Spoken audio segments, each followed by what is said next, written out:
as I've been telling the people at the other Masses, it's not very often that you get a gospel that appears in chronological order. But we do today. First half of the gospel is about Easter and the story of the resurrection. Okay? And the second half of the gospel talks about a week later, which would be today. Okay? Two stories that I want to take and I want to break apart today. And as I do that, I want to change it up a little bit from my other two homilies. And I want to talk, as I said today with the kids, about the importance of the word peace. And later on at Mass, when we offer each other peace, what that really means to us. What are we really saying when we give peace? Okay? First of all, we have to understand the power of resurrection faith. We're still in the octave of Easter. For 8 days, we talk about the story of Easter faith and what resurrection means. And first of all, we have to understand this. What does a resurrection not mean? These are the four things I would say it does not mean. The resurrection doesn't mean the cause of Jesus goes on. Read the Gospels. Never does Jesus tell us, when I die and rise, my cause must go on. That's not the verbiage we use. Jesus isn't about a cause, it's about faith. Second, the resurrection doesn't mean the Spirit of Jesus goes on as if it's some spirit that floats around. Think far deeper than that. The resurrection doesn't mean the return of a ghost. Don't go around looking for some ghost here. Okay? And finally, the resurrection doesn't mean the resuscitation of a corpse like Lazarus. Okay, a couple things on Lazarus just to kind of reemphasize that point. First of all, remember, Jesus says, take away the stone. Lazarus come out. He comes out. Great story. But what happens to Lazarus again? He dies. We never say that about Jesus. Okay, when we roll away the stone there, we realize that Jesus died and he has risen, and we do not say that he will die again. He has died, he has risen, and he will come again. Okay? There's no second death. Second of all, by the way, remember when Lazarus comes out, what Jesus tells people? Go on time and let him go free. So that means somebody would have to go up. David, you'd have to go up to Lazarus. You'd have to untie him so that Lazarus can move around. Think about the resurrection. We never say that about the resurrection. We don't say this, that somebody secretly took away the stone, moved it, went into the tomb, unwrapped Jesus, and put the stone back. And that way on the resurrection we could say, wow, he's risen. No. What do we say? Resurrection Day, the stone is moved. People go in, and what do they see? Well, they see burial cloths here, and they see the burial band around Jesus' head over here. Now, how that all unfolds, we never make a proclamation on that.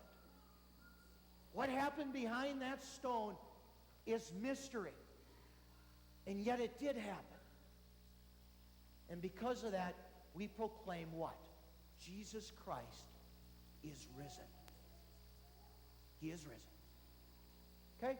And now, we come to the gospel of today. Fascinating gospel, because we hear on the first day of the week, the disciples have locked themselves up for fear of the Jews. Here's what's really intriguing. You have to understand what's happened so far in John's gospel. Here's what's happened. Peter and John hear that the tomb is empty, so they run. Okay, they run to the tomb. John gets there first. He's the younger. Peter gets there. Peter goes in first. John goes with him. And this is what it says. The disciple whom Jesus loved, John saw and believed. Really? If he believed, why is he locked up? Here's the other story right before this one. Peter and John go back to the other disciples. Mary Magdalene stays. Jesus appears, and she comes up to the disciples and says, I have seen the Lord. Well, they believe that to such a point that they lock themselves up. Isn't that interesting? John says, I believe. Mary Magdalene says, I have seen the Lord. And yet what happens? They lock themselves up. And now on the scene comes today's part of the gospel. 8 days later, a week later, and the story of Thomas. Remember, I always tell you this about Thomas. Give Thomas credit, he's not locked up. Okay? He's not there in the first story. Where he is, we don't know. But now all of a sudden, the disciples say to Thomas, we have seen the Lord. And what does Thomas say? I won't believe until I can touch his side and put my hand in the nail marks. And now I want to tell you about one of the most fabulous, beautiful paintings I've ever seen.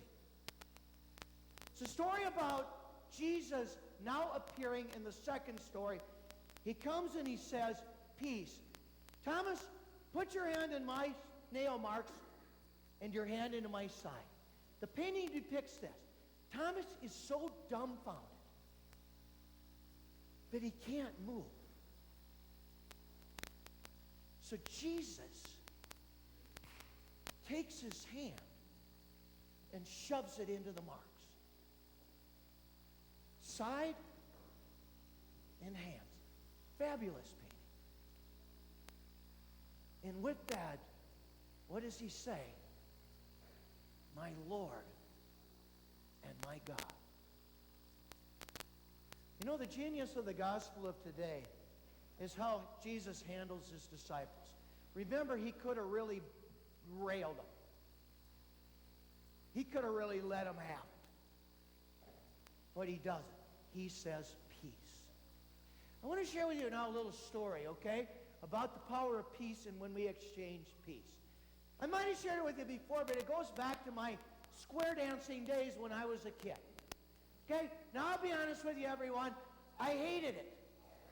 I did. I hated it. If you ever ask me how many times have I square danced since I've been ordained or ever since my square dancing days, I've never done it. Okay? That doesn't mean that if a teacher tells us to do it, we have to do it. I understand that. There's always this philosophy, too, that always said this. We do this so that way we learn how to interrelate. Well, I got a dandy to share with you about interrelating in square dancing. There was a group of girls, there were 4 of them. And I tell you, everyone, they were rude, okay? They were, you know, they thought they were the hottest thing on the face of the earth. They really weren't, okay? But we had to go dance with all these different people. Well, my group would come and we'd have to dance with these 4. And I will never forget. We go around square dancing. You're supposed to take them by the hand. They never would. Heaven forbid they touch you. Okay, it was more like one of these things, and that was about it. Okay? Interrelation, come on. It wasn't there. Okay, one time I can even tell you this, just a little bit about Father Schuster. One time I remember we were so frustrated with this whole square dancing thing that all the boys sat in the bleachers, and the teachers got mad, and I'm not saying that you do this now, okay? All right? But the teachers got so mad, they said, you got a choice, you either dance or run. So we ran to the end line, and we ran. Okay? All right? But I want you to take seriously now the point about when we offer each other peace. How do we do it? Do we really do it in a meaningful way? And what are we really doing? You know, so I think a lot of times when we think about peace, we oftentimes think about, let's you and I be at peace. That's partly true.